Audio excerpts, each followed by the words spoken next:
خانمم این میکاپ رو بیرون بخوای انجام بدی 3-4 تومن ازت پول میگیرن. بیا من مجانی بهت یاد میدم، پولت هم بذار تو جیبت. چسب و میچسبونم انتهای چشمم با یه مداد قهوه‌ای گوشه بیرونی و گوشه داخلی چشمم رو میکشم. با یه برش تمیز خوب فید میکنم. از این رنگ قهوه‌ای برمیدارم و میزنم به گوشه داخلی و بیرونی چشمم. با سایه مشکی خط چشم فید میکشم.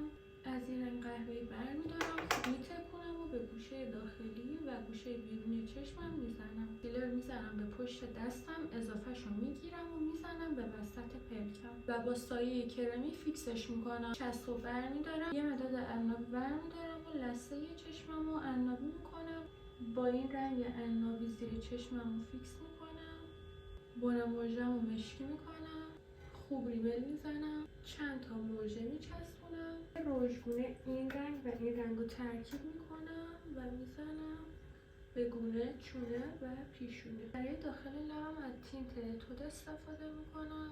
خط لب قهوه‌ای میزنم، لیپ گلاس صورتی و تمام. چطور شد؟ اگه دوست داشتی فالو کن و ویدیومو برای دوستات بفرست.